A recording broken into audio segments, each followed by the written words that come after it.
Well, hello there and welcome to the Richie Allen Television Show in association with davidicke.com and with beyondvision.tv. I hope you've had a really good week.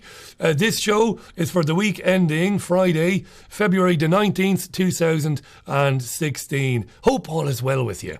If you're new to the show, if you've come across it for the first time on social media, it's basically me taking a look back through some of the bigger stories of the week and some of them that might have passed you by and basically commenting on those stories. So it's an opinion show of sorts. Thanks very much for watching it. I really appreciate the fact that you do. So because it's Friday the 19th when we record this, we're just going to run through a couple of big headlines for Friday before then looking back at some of the big stories of the week. And of course, it being Friday morning here in Britain, the mainstream media outlets, the broadsheet newspapers and the TV news programmes are dedicated to covering one story and one story only, and that is David Cameron's attempt to secure a deal with his European Union counterparts, a European Union deal that would allow Britain to stay in the European Union, but a deal that he could then put to the people of Britain that they would hopefully, at least hopefully from his point of view, vote yes to in a referendum that was originally slated for to happen before the end of 2017, but is increasingly looking more and more like it's going to take place in June. And as we record this programme early on Friday morning, there's no deal, apparently. David Cameron, according to the BBC, as you can see there, has resumed talks today at the EU summit meeting. Apparently they were up till 4 a.m. eating donuts. They even mentioned brunch, apparently, which I thought was amazing today. They mentioned that they had brunch. You don't have brunch at 3 a.m, but apparently brunch. The talks will begin now, around about now as we record this, and carry on till 5:30. Donald Tusk said there'd been some progress. He says as he loses his screen. Let me just go back there.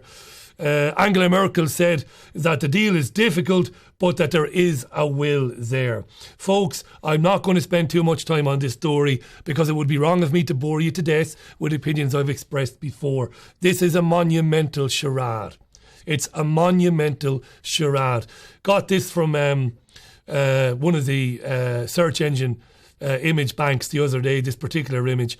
This is a charade, and what it's designed to do is to convince the British people of two things. One, that Britain is ever moving away from a political union with the other member states of the European Union, but at the same time hanging on to the trading union, being a member of the trading bloc, enjoying the economic benefits of being part of the European Union, but at the same time not having to kowtow to the political demands of the European Parliament. This is bollocks. It's utter bollocks. It's always been bollocks. Britain will never leave the European Union under any circumstances. What the European Union is about the centralisation of power, the ever-creeping centralisation of power, and none of this will make any difference. In fact, I believe my colleague and my producer, Hayden Hewitt, speaking on Fab Radio the other night, said what this is designed to do is to get a watered-down deal, or a deal that is actually less than what Cameron said he would go and get in Brussels, but would eventually be sold to Middle England, and they would vote yes to stay in the European Union, and things would progress as if nothing had happened, ho-hum, past the butter. I think I've pretty much outlined your position on that, haven't I? Without misquoting you, that's pretty much what you've said. Yeah, pretty much on the money. It's all... cakes. It's a nonsense. Yeah, it's ridiculous. Look what we've done. Look what we've done. But the most beautiful part is they've already come out and said from Europe, yeah, oh, there's no guarantees we won't vote against it. That's how democracy works. Absolutely, Hayden. You know, I did say on the radio show yesterday, I said I wouldn't be surprised to prolong the charade and the drama if by the weekend Cameron pissed off back to London with a big goofy grin on his face and said, I didn't get the deal I wanted, so I didn't agree, I didn't sign. Further prolonging the bullshit. And then a deal would be agreed at a later time. It's looking like sometime today or tomorrow some deal will be reached. It's a tyranny, is what it is. And the European Central Bank, the International Monetary Fund, the Rothschilds in brackets, and the Bank of England will never allow it. You see, and of course ultimately where this ultimately leads is a one world government. But not a one world government in the way that you think, where there'll be a parliament a world parliament. There won't be any of that. A one world government delivered through trade agreements like the TPP and TTIP. I'm leaving that there. You know this. You don't need me to remind you of this. It is absolutely Orwellian in the extreme. And it's disgusting to see educated men and women, reporters, standing outside the hotel talking about, is he a good negotiator? Let's have a look back at his career. Is he a good negotiator? Is he this? Is he that? It's fucking bollocks, is what it is. We'll come back to David Cameron and who he really is a little bit later on. Hayden, we're going to talk about the Boston Globe. Really good story in the Boston Globe today. Really, really good story. The headline says, if I can just bring it up there on my own device, the media is misleading the public on Syria, according to the Boston Globe. So I'm going to read you just a little bit of this. Coverage of the Syrian war will be remembered as one of the most shameful episodes in the history of the American press. Reporting about carnage in the ancient city of Aleppo is the latest reason why. And I'm going to scroll on down there now. This is not easy to do when you're using one of these things. I'm not used to using one of these things. But the story brilliantly described what's been happening in Syria over the last couple of years. And then it goes on to say, it talks about how the Syrian army, the Syrian government and Russian forces are taking back territory. This is wonderful now by the Boston Globe. They then go on to say this. This doesn't fit with Washington's narrative. As a result, much of the American press is reporting is the opposite of what is actually happening. Many news reports suggest that Aleppo has been a liberated zone for 3 years, but is now being pulled back into the misery. Americans are being told that the virtuous course in Syria is to fight the Assad regime and its Russian and Iranian partners. This is terrific journalism by the Boston Globe. Now, we were slightly ahead of the Boston Globe, and I don't mean to take the piss. We're not the Boston Globe at all in terms of our reach.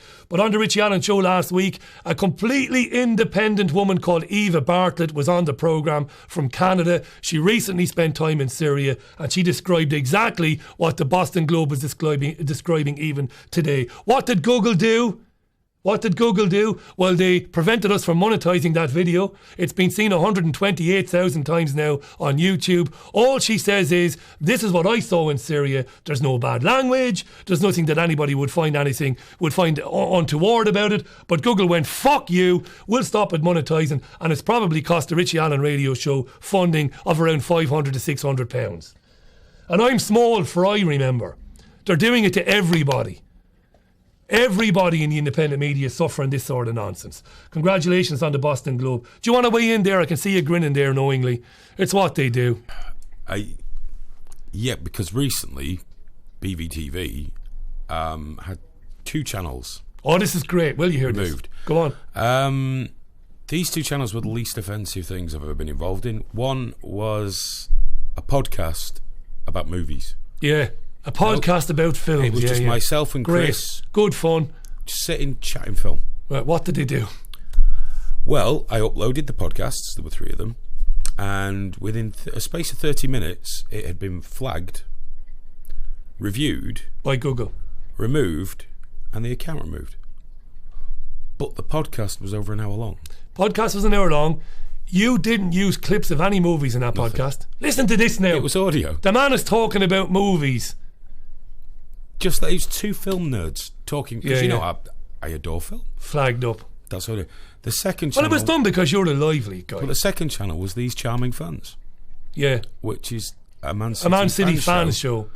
A brilliant show, by the way. Colin Manford presents it here in Manchester at BVTV. Watch it. It's terrific, whether you're a City fan or not. Very good stuff. They told us that we'd abused the system of solicitation or something. Yeah. Well, I'm lost straight away then. How can you argue with that when you don't understand it? But yet, the Live Leak show and things like that are still up there. Hayden and David's new book, Phantom Self. Yes, this is a shameless plug for it, but David is very good to the Richie Allen television and radio shows. In David's book, Phantom Self, he goes into this in great detail. The coming censorship of anything that's outside the mainstream by the likes of Google, prevent the monetisation, and it fucks us up, which is what it does. But luckily, an answer is going to present. Exactly, because of people like you and Live Leak and others. Absolutely spot on. Here's something that will interest you before we get into the show properly. This is from the Press Association today. A sprawling archive of Edward Heath's private papers will be examined as part of an inquiry into alleged sex abuse that is expected to cost millions, according to reports. 4,500 boxes of material. Holy shit! 4,500 boxes! He wasn't in fucking office forever. 4,500 boxes are at Oxford University's, I can't even pronounce that, Bodleian Library, the Bodleian Library. And they're to be read by civilian investigators recruited by the police looking into what Edward Heath did when he was in government between 70 and 74. Now, there are two trains of thought on this. Some of the victims, God love them, and I defer to them, I will never argue with the victims. Some of the victims are starting to say that they're getting a bit fed up with the investigation into deceased figures. A lot of people are saying, well, why aren't we looking into the people that are doing it now? We know there are investigations and files on 20 or 25 or 30 politicians currently operating in Westminster. I understand that. Very good. Absolutely right. But the reason why it's important we go after the historical figures is, what do you think it will do to Middle England when they find out that Edward Heath abused children and MI5 murdered them to stop them ever coming forward? You see, that's vital, that. It's vital. And I totally understand that. And if it does cost millions to look into what Heath was doing and go through 4,500 boxes, by the way, yeah, okay, millions, not good, but if it has to be done, it has to be done. I know some of you will scream at the screen now saying, can we trust them? I don't know is the answer. But I'm glad that somebody is talking about it. Edward Heath, look, all the evidence points to Edward Heath being a vicious abuser of children. And all the evidence points to the fact that some of those children did disappear. There were people like David and others, while Heath was still alive, naming him in books and challenging Heath to sue them for libel, which he never did before he died. We'll leave that there for the moment. This is the Richie Allen Television Show in association with BVTV and davidicke.com/headlines. We're going to have a look at a video that was posted on Russia Today's YouTube channel on Thursday. Please have a look at this.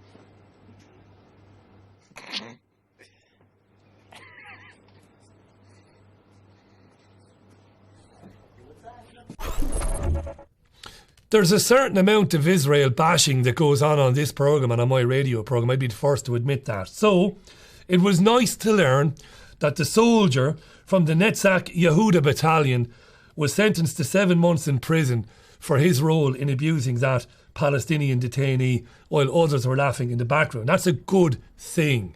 Can't argue with that. And I guarantee you there will be other independent media outlets talking about this story. They leave out that bit that the soldier was sentenced to jail. But he was sentenced to jail.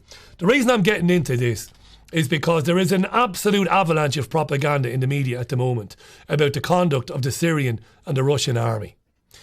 And when they're not talking about that, they're talking about ISIS. Hayden, I believe there's a horrendous video out there, it might be on Live Leak, of a 15-year-old kid being beheaded by ISIS. Apparently he was listening to Western music. It wouldn't surprise me in the least. I've not said. Live Leak doesn't allow them post these videos, which is great. Sometimes they slip through, yeah. But I have to be honest, it's not like I go and watch them. No, I know you don't. So. No, I wasn't suggesting that. No, I know. Yeah. But I know you're aware. Well, is that recent one of that small child pressing the button to blow up the guys in the car? Yeah. And our media, quite rightly, I suppose, highlights these issues when these people, when these ISIS lunatics do these things.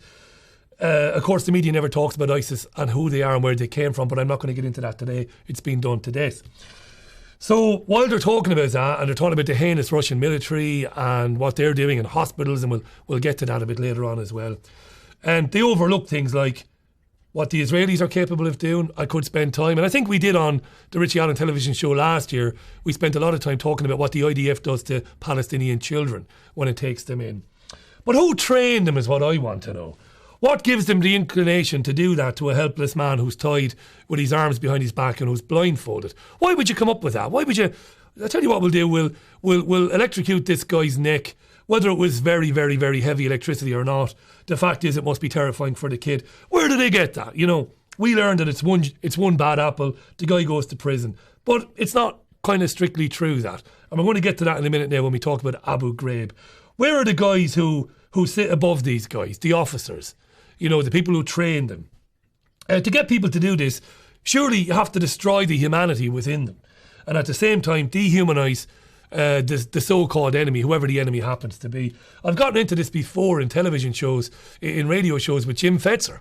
What a lot of people don't know about Jim Fetzer, Jim is one of the leading lights in the 9/11 investigation, independent investigation of 9/11. Jim doesn't believe there were any planes, which I have a lot of problems with. But he's a very smart guy, Jim. He's a very smart guy, despite, you know, my misgivings about some of his theories. But in Jim's earlier life, he was a drill instructor.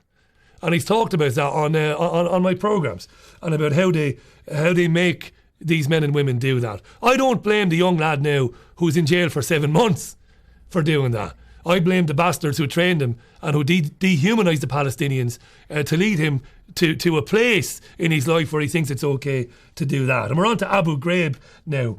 And Hayden's going to flash up a few disgusting images. Charles something or other was that guy's name, that fucking bastard there, torturing that Iraqi detainee in Abu Ghraib. Thousands and thousands of pictures exist of this, and we're led to believe, Hayden, that a lot of the pictures that haven't been published yet show a lot worse than that. That's Lindy England. She went to prison, didn't she? Lindy England, PFC. She went to prison for a bit. She certainly did, yes. She went to jail, yeah. And of course, we all recoiled aghast at a picture of a woman doing that to a man on the ground. And the media were brilliant. They played it brilliantly because nobody was asking, well, who fucking oversaw that? Where are they and where are they not in prison? We talked on last week's Richie Allen show, Hayden and myself, about the thousands of pictures that were the Pentagon were ordered to release by a judge, by a federal judge, and the Pentagon went, fuck you, we release what we want, and didn't release the pictures that we are told show much, much worse than that. Can I just interject, Richie? Do, mate, interject, yeah. In their defence, they couldn't release those pictures because it would radicalise people to commit acts of terrorism. Isn't that right? Unlike all the other things we're doing in the Middle East, a couple of pictures from Abu Ghraib might just tip the scales. Isn't it wonderful? Isn't it a wonderful excuse, that?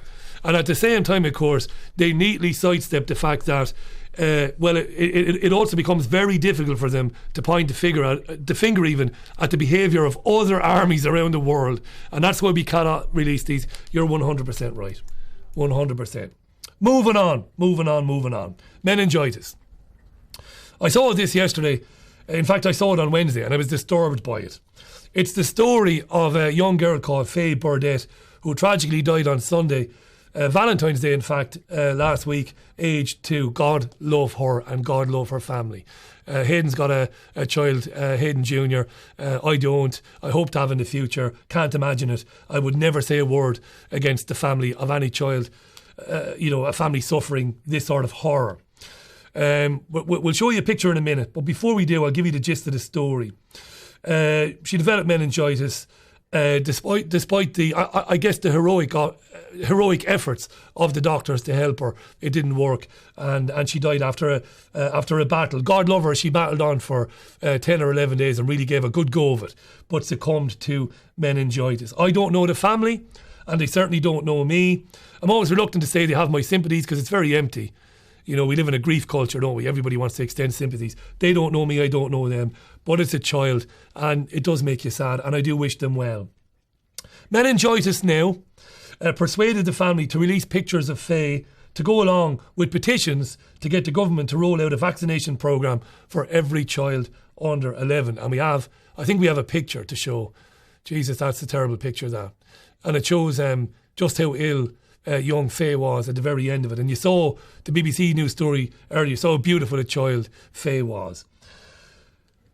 And this is what troubles me. What troubles me is that meningitis now, and some people working in the NHS persuaded the family during their most difficult time, during their darkest hours, that it was a good idea to release that picture, to go along with petitions for the government to roll out a vaccination programme for every child under 11. Yeah, I'm sure meningitis B is very serious. How could it not be when you see what happened to Faye there? And I looked at some of the statistics. Adults get it as well. It's not just children. And this is what really troubles me. The very one-sided way that this is covered. And if you've watched the television show in the past, and if you've listened to the radio show, you will know that on my morning jog, I do listen to BBC Radio 5 and BBC Radio 4. And Meningitis Now were on Radio 5 yesterday morning in the guise of Sue Davey, who heads them up. And Nikki Campbell and Rachel Burden, who present Radio 5 Live, did a good job of speaking with Sue Davey, while at the same time trying to be sensitive to what the family are going through. But what they didn't do a good job of was presenting the facts to the audience, which I would guess is what any programme should do. When they are expressing an opinion, which I do 90% of the time here, say that it's your opinion. When it's a fact, say that it's fact. There are 1,200 cases of meningitis B annually in the United Kingdom. Not children, remember. Not children, everybody. 1 in 10 of those cases results in a fatality. That's 120. So I think it's about 30 children a year under 11 die from meningitis B. But let's say it's 60. Even though it is less, let's just say it's 60. Out of a population of 60 million, of course not all the 60 million are children. Why compel or try to compel the government to roll out a vaccination scheme to vaccinate every child in the country under 11? Children are more likely to be killed in the street or choking on food than die of meningitis B. Why would you do that? Why no discussion about the millions of children whom, if they were vaccinated, might be shedding the virus? Now, this isn't a joke. This isn't conspiracy theory. This is serious as well. No discussion about that. And on shedding, I want you to listen to a doctor, Dr. Suzanne Humphreys. Now, look. You're watching the Richie Allen television show. This is a subjective programme. I'm not going to put the other point of view across. Okay? I'm going to put my point of view across. The media have done what they're doing. I'm doing what I'm doing, right? Suzanne Humphreys was an MD for years, a GP for years, a qualified doctor. Walked away from it back in 2011 because of her discomfort with the way medicine was heading.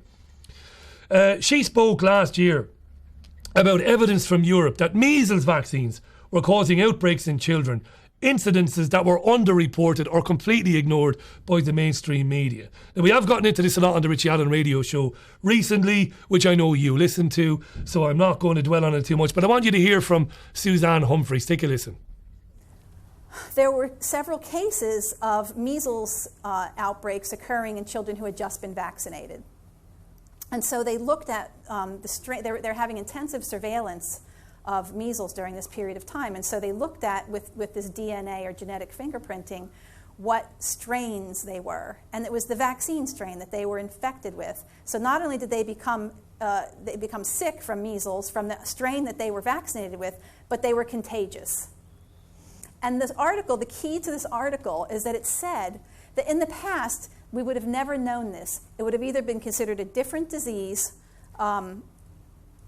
it would have been contributed, like they would have said it was rubella or something like that, or they would have considered that it was just a wild-type virus that the person was subsequently infected with before they had a chance to mount an immune response. But because now we have this added surveillance and this new technology that we can distinguish between strains, we're finding that these cases, we used to think that measles, mumps, and rubella vaccines didn't shed and didn't cause disease, but now we're finding that for all three of them, not only is the immune response not what we thought, but that for rubella and measles, at least for sure, I can tell you that those people are shedding virus, have the potential to shed virus and be infective. Hayden just said something very important in the break there. It's about informed choice. Hayden and I have different opinions on vaccinations. I completely respect his, and you can find his by following him online and listening to or watching the Live Leak show, liveleak.com, every Thursday at 10 p.m. GMT. I respect his opinions. It is about informed choice. And back to the Faye Burdett story, horrible and incredibly unlucky as it is, because the stats prove that. It's terrible and incredibly unlucky. But for charities to be exploiting it in the way that they are and scaremongering, when so few children either die from it or are badly injured by it, it's more than irresponsible, I suggest. It's sinister. Our governments collectively even are ushering in the end of vaccine choice. They are doing that. We're seeing it in Australia, where from this year, from January, families who are getting state benefits are being told their benefits are in danger if they choose not to vaccinate the children. You know, these are the steps, aren't they? Stories like Faye Burdett. You know, well, let's give everybody the injection then. Not to mention the Zika hysteria. All sorts of stories coming out even today about things that Zika might be doing to people, which we've covered extensively both here and on the radio show. Just outright lies from your government and from your health authorities. I won't dwell on it, because to dwell on it is to lessen the impact of what I'm trying to say, I think. This is the Richie Allen Television Show in association with DavidIcke.com headlines and, of course, BeyondVision.tv. Very quick break, back with more in a minute.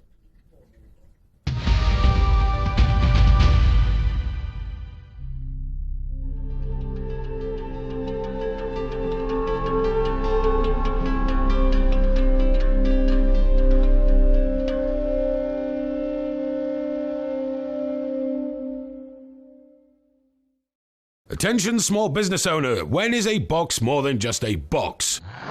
No. Oh no, that's just weird. A box is more than just a box when it can give you a couple of extra hours in bed, or at the very least some time to do something more fun and or productive than bookkeeping. Just bang all your paperwork in a box and we'll take care of the rest. Accounts Direct. Accountants on your side.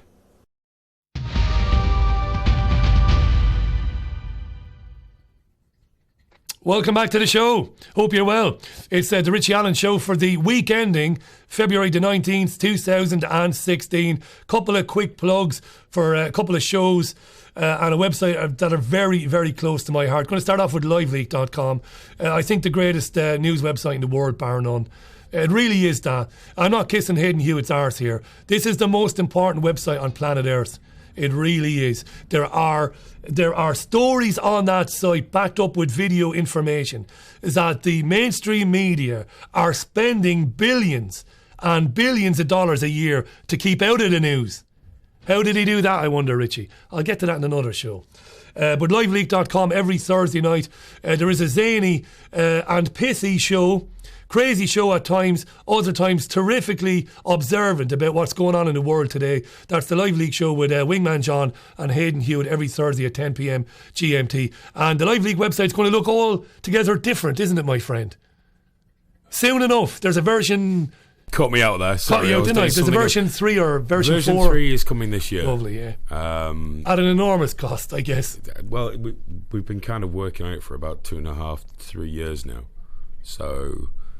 yeah, man hours, time. I say we. I mean, I've obviously not been coding because that's a ridiculous idea, but people that know what they're doing have been working on it for 2.5 years with Fantastic. Me walking around the outside, tutting and kicking the tyres occasionally. I was a huge fan of the website long before we met.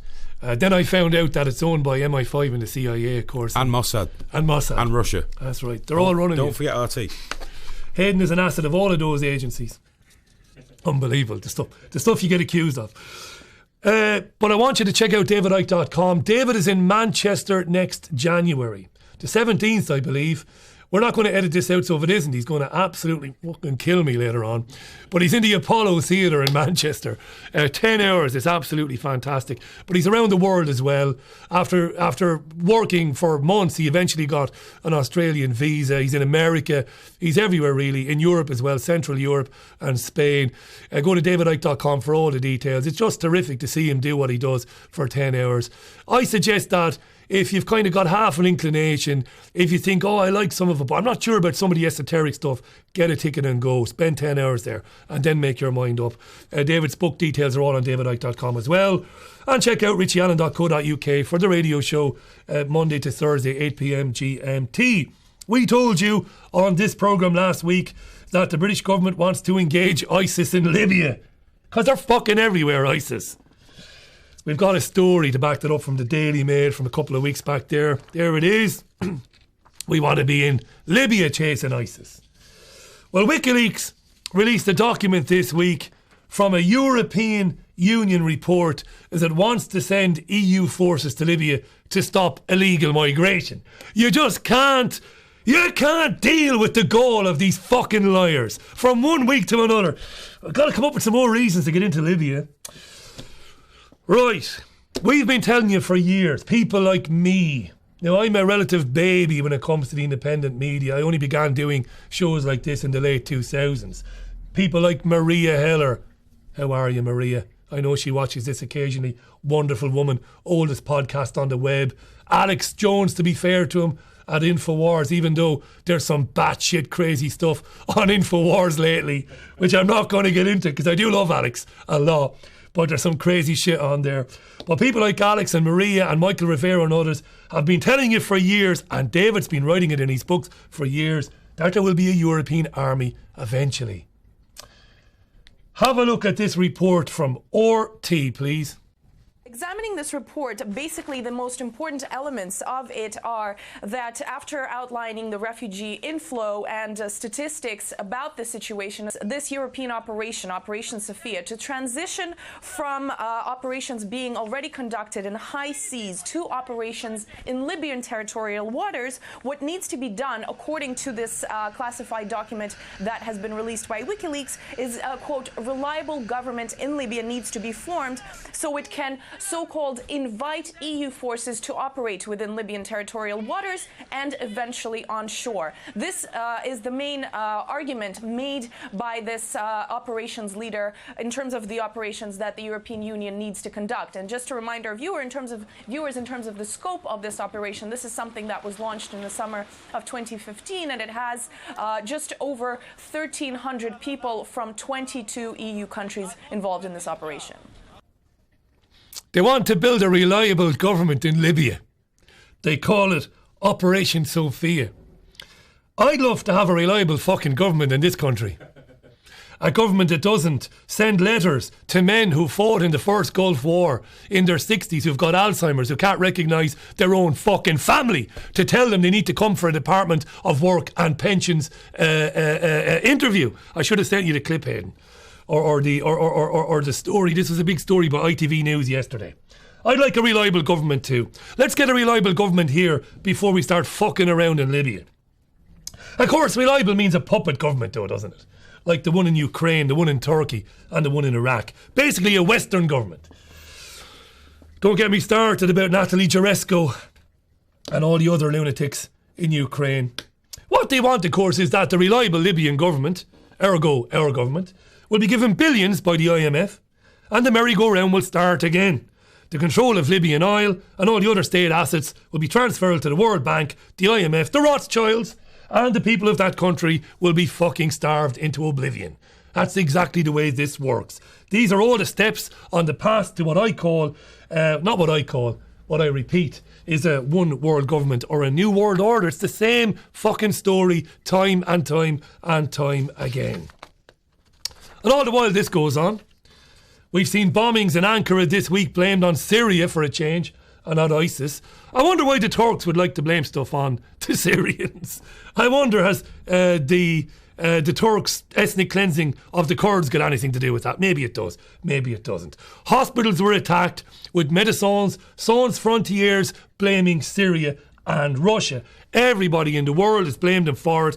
How convenient. Not a shred of proof has been offered to prove that the Russians and the Syrians did any of this. Do you know they didn't do it, Richie? Of course I don't know they didn't do it. I can't prove they didn't do it. I heard you. But the Russian Ministry of Defence put out a statement. No surprise that the statement wasn't carried by a single network in Britain or the US. Yes, they reported one-liners. At the very end, in other news, Russia said they didn't do it, we're gone, we're off the air. That's what they do, yeah. After the sport. In other news, Russia said they didn't do that bombing on the hospital. We're gone, we'll see you tomorrow at 2. They're bastards. So here you go. Here's the Russian MOD guy, subtitled, saying why they didn't bomb the schools. Have a look. Являлись абсолютными хозяевами. Со вчерашнего дня мы услышали много обвинений в наш адрес со стороны руководства Турции, ее союзников и подконтрольных филиалов известных организаций. Находившийся с визитом на Украине премьер-министр Ахмед Давутоглу вчера договорился даже о якобы нанесении России из акватории Каспийского моря удара, подчеркну, баллистической ракетой по госпиталю провинции Идлиб. Сразу скажу, что в составе Каспийской флотилии нет ни одного корабля, способного осуществлять такие пуски баллистических ракет. Более того, в течение одного вчерашнего дня сообщения в западных СМИ о якобы объектах в Сирии, о жертвах нарастали как снежный ком. От якобы одной больницы утром в провинции Идлиб до 5 больниц и даже нескольких школ к концу. Look, I talked about proof. I'm going to tell you what I think. Of course, Russia and Syria hasn't been deliberately bombing hospitals and schools. Just for a minute, even if you disagree with me, just stop and think for a second. What would Syria and Russia have to gain in this conflict against ISIS and the alleged moderate rebels who don't fucking exist, by the way? Read the Boston Globe. Read the Boston Globe today. We mentioned at the beginning of the programme, no moderate rebels. They're all lunatics. Why would they be bombing hospitals and would they be bombing schools? The fact is they're not. In my opinion, they're not doing it. In fact, Hayden has found a story. There's some story, Hayden. Do you want to tell us, Hayden, what the gist of this is? Médecins Sans Frontières refused to share the locations of the hospitals with Assad or Moscow because it feared deliberate attacks. But that plays into the hands of what the Russians are saying. Anyway. Pretty much. I mean, let's be honest. And this isn't the Daily fucking Mail. They didn't do it. In any war, terrible shit happens. Absolutely. And things get bombed accidentally. Agreed. By releasing coordinates of hospitals and not allowing people to use those areas as a base of operations, which does happen. Yeah. Because it makes sense. Yeah. Right or wrong, it makes military sense. But if you're going to withhold coordinates of places you really don't want bombed... Absolutely right. You are increasing the likelihood of a catastrophic event happening. Whether there's intent or not, we can't prove. There's no point even going there. You are 100% right. Because what should have happened is that these hospitals make a massive big deal through the United Nations and through the media of saying, by the way, we've told all sides except ISIS. We've told everybody else where the hospital is, but they didn't. That's in the Mail.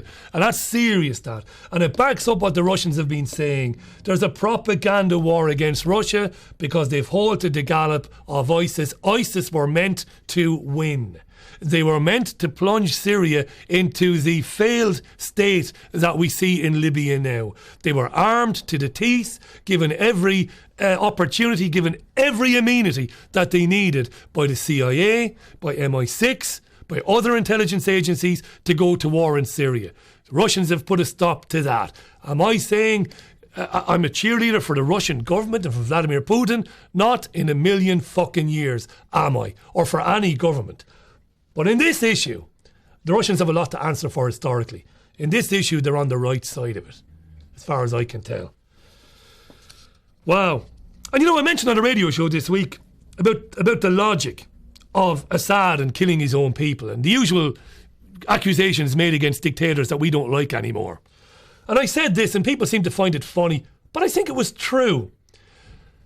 2009, 2010, the United Nations says that Syria is meeting all its millennium goals. It's doing well. The country is low on employment. It doesn't owe any money to anybody. Everything is hunky-dory in Syria. And I made this as a kind of a throwaway remark. The more I think about it, though, the more bizarre and the more ridiculous it even sounds. So we're supposed to believe that while things were hunky-dory in Syria, that Assad went, there are some pockets of resistance to the government in certain cities and let's just start blowing the fuck out of those people. That's the narrative that our governments want you to believe and want you to swallow. It just can't be true. It can't be. I'm not saying Bashar al-Assad is an angel, but the man was hailed, remember, once as a reformer. He's a doctor, an ophthalmologist, lived in London. When he came to power, the West hailed him as a reformer. His brother died in a car crash. He had to take over from his old man. It's not ideal. It's not a democracy. But he said, didn't he, that he would make the country more democratic and more transparent. And the United Nations said in 2009 that he was doing a bloody good job of that. Wake up. Wake the fuck up. We do this every 4 or 5 years to another country that isn't enslaved to the World Bank and the IMF. Wake up. Hayden, we're going to finish with this today. I want to bring you in on this, mate, because this is an area that you are very well briefed on. Animal rights. This got on our tits yesterday. We have the story, don't we, of the dolphin. A beach in Argentina, I believe. The story goes that an endangered species of dolphin, a juvenile dolphin, I hate to say baby dolphin, sounds a bit childish, but a juvenile dolphin, apparently was passed around by people taking selfies and then died. Which, if it's true, again, we're talking about the mainstream media here now, if it's true, is heinous. Hayden, this story says that there are some tourists saying the dolphin was dead. Then again, the tourists would say that, wouldn't they, if they were there? Well, what do we know? Who wants to put the answer going, yeah, I was there, I watched it, it was funny. No, it was dead, It was dead, I don't want to be a bad person. What do I think? It just demonstrates further the incredible cruelty of mankind, doesn't it? I mean, me being me, I went to the extreme saying, well, you'll never get the Falklands back now. Yeah. Because you've got to go that extra step. Yeah. Fact is, a group of people found a gorgeous animal that, just given the way it looks, would indicate to anyone with even a reasonable modicum of intelligence is probably happier in the water than it is on land. Yeah. And they just started passing it around. Who started passing it around? I think... Who does that? Yeah, the initial story when it came out was that the dolphin was in the shallows and somebody took it out. Yeah. If that's the case, it's terrible. They probably never intended to kill the thing. But you know, Hayden, aren't we breeding generations of vacuous, empty-headed, narcissistic, selfie-loving fucking idiots, aren't we? I don't think it's any different. I think the only thing that's been added is a bit of technology. People are the same as they've always been. Do you think it would have happened with a Kodak camera a few years ago? If everybody had not them? With a Kodak camera, they're still pulling things out the sea and showing them to their friends, and the same sort of callous behaviour that we see. We like to think that we're so much better than we were generations ago. Yeah. We're the same. We've just changed the methodology a little bit. Now, of course, I go a step further than that. I respect your opinion. I think we're being engineered to be a bit fucking more introverted and for reasons. But anyway, mate, it's a terrible story. I hope the dolphin was dead. I hope it serves a lesson to people. I mean, they should be embarrassed, anybody involved with that. I'll tell you what does bug me, Hayden, and I want to get your opinion on this. What bugs me is the outrage expressed about the deaths of an animal. Now, you did a lot on Cecil the lion. That's a terrible thing. I mean, you are absolutely fucking retarded if you're going out to Africa to shoot the most glorious creatures in the world because you think it's a sport. Can I just say this and then I'm going to shut up and get out of your way. I feel I get so upset because I meet so many of these activists over the years, and a lot of these people here, and I'm going to get some stick for what I'm going to say next now because it's a generalisation, but then again, that's what we do anyway. We deal in generalisations. A lot of these animal rights people, they couldn't give a fuck about people, Hayden. I think it's an empathy issue. Yeah. It's how can you be so outraged by seeing an animal killed but not a human being killed? A child in Yemen or in Syria. Most people can't identify, thankfully, fortunately, marvellously. They can only identify with the horrific death of a human being in the most separated, distanced of manners. Yeah. Whereas the death of an animal is somehow easier to associate with. It's easier to empathise with. Is that right or wrong? Who knows? It's human nature. You can't say right or wrong. People that put animals before humans are just being deluded. The people that are doing it usually from the comfort of being in a privileged position of being able to do that. Yeah. They're never really going to have to make that choice. Yeah. Some of these PETA people now. Oh, they're insane. Scare the shit out of me. Terry Pratchett once said, though. Go on. You know, like they threw paint on people with fur coats? Yes. You never saw them throwing paint on the leather jacket of a biker, did you? No, never. No. It's easy. Well, do you know, I covered extensively all the attacks on the staff at Huntington Life Sciences years ago. The Huntington Life Sciences, look, I'm against animal testing. I don't give a damn. I mean, we have the technology now. Don't get me started on Big Pharma. We'll be here all fucking day. And I know you have your opinions as well. We don't need to be torturing animals to test drugs. We just don't need to be doing that. So it's wrong what they're doing. But putting letters into the homes of the neighbours of some of these people, saying that they're child abusers and this guy has AIDS and all this sort of stuff. You're a fucking scumbag. It's repulsive. You're a scumbag. And with animal testing, cosmetic testing, we already outrageous. But certain medical testing, it has to go through certain levels before. It's just the way our technology works. Yeah, I'm a bit extreme. I'd rather we didn't. I agree that I would rather we didn't. But then again, I'm a hypocrite. I eat meat. If the choice was, we have to test this on the animals, but it'll work on humans, or we'll test it on some humans and they might die. Yeah. I'm sorry. Yeah, I'm with you. Yeah. Test it on animals. When I say I'm with you, I completely understand that point of view. It doesn't mean I can't cope with it. I can't deal with it. I'm too soft. But logically, it's the way it has to be. And destroying a human being's life because of this ideology helps no one, solves nothing. No. But people do that. Again, like I say, it's from this position of privilege. Absolutely. I tell you what, we're going to finish on a positive because there should be balance on this, because I do admire those people who put themselves on the line for the rights of animals. I just sometimes wish they would be as more or as much they would be as motivated and they would be as moved by the plight of people around the world as animals. This is when I saw this clip a few years ago, I spent about 5 minutes afterwards crying. I really mean this, because of the bravery of this woman. Fox hunters are the worst fucking scum on planet Earth. They really are. You know, scumbags. And Hayden, we love this clip, don't we? Let's play this clip of this woman intervening to save a fox. I just love this.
Leave it!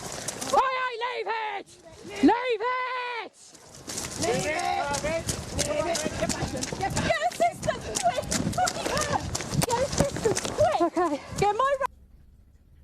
And I bet you were a bit emotional watching that. If you've just watched it for the first time, what courage that woman had. I've tried to track that woman down several times to get her on television and radio shows with no success.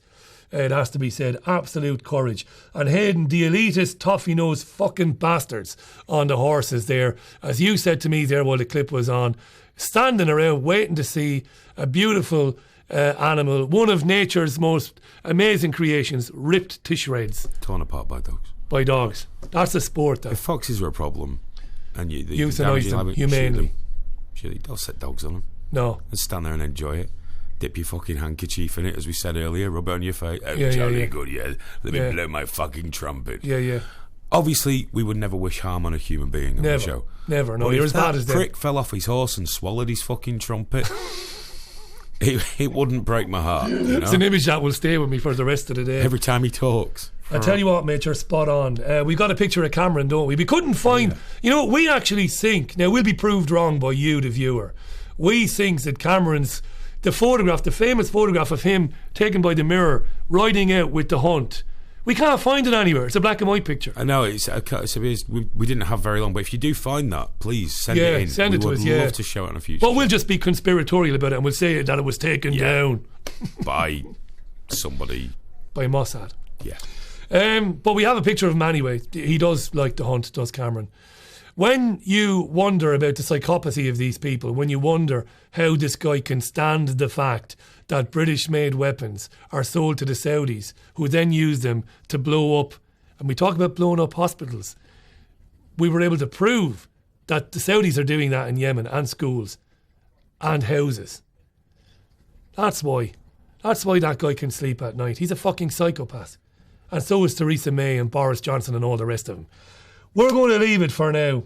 That was this Friday's Richie Allen television show in association with BVTV for the week ending Friday, 19th of February 2016. Thanks for watching it. Please share it on social media. And a big thanks to my producer and my colleague Hayden Hewitt for all his help on the show this week. Until next Friday, bye for now.